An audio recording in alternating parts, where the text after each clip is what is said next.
Le Sénégal est devenu l'une des principales économies numériques du continent africain, avec des entreprises résolument tournées vers l'international. Le projet NTF4 a pour mission d'accompagner les entreprises de services numériques et les startups tech à exporter leur savoir-faire sur le marché régional et international pour générer des revenus, attirer des investissements étrangers et soutenir la création d'emplois à valeur ajoutée. Je m'appelle Malik Diouf, 35 ans, cofondateur de l'Africa Mobile. L'Africa Mobile est partie d'une vision, celle de faire de la téléphonie mobile un véritable levier de croissance pour les entreprises, j'ai même envie de dire les entrepreneurs en Afrique. Nous souhaitons faire en sorte que les entreprises soient connectées aux utilisateurs de téléphonie mobile parce que tout le monde sait aujourd'hui que la téléphonie mobile est devenue un véritable levier de croissance pour toute l'activité économique en Afrique.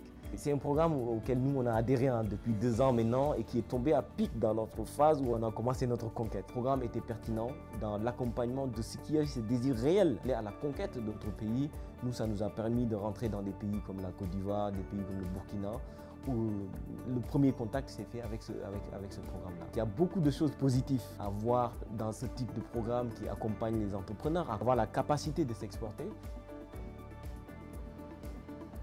Je m'appelle Nafissatou Sall, je suis sénégalaise. Tous les services qu'on propose, c'est surtout des services en réception et en émission d'appels. On a commencé sur la gestion des réseaux sociaux aussi. On était sur du téléphone, on a migré sur d'autres outils comme le SMS, le chat, le mailing. Nous avons des pays qu'on gère à partir d'ici, comme le Burkina, la Guinée. C'était devenu un peu tendu de travailler sur l'offshore et d'aller sur ses propres fonds. On rencontrait beaucoup de problèmes de recouvrement. Quand le projet est arrivé, on était en train de repenser.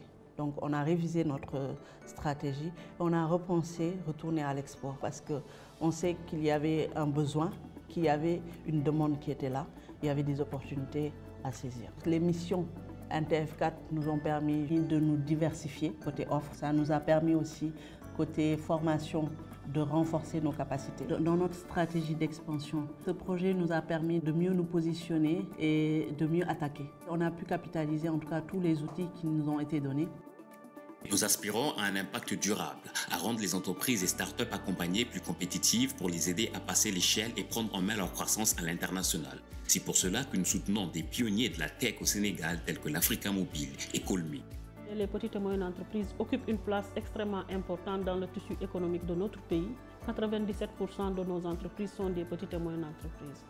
Et le numérique est venu accélérer le dynamisme d'une partie de nos petites et moyennes entreprises. Le projet NTF4 vient à son heure et participe vraiment à l'atteinte des objectifs fixés par le gouvernement du Sénégal. Je suis le président de l'organisation des professionnels des TIC Optique.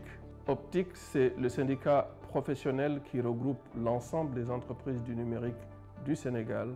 Lorsque NTF4 est arrivé, nous avions déjà une idée très claire de ce qu'on souhaitait faire pour développer l'export des entreprises du numérique au Sénégal. En quelque sorte, pour résumer, côté entreprise, cela a vraiment permis de renforcer les capacités à l'export.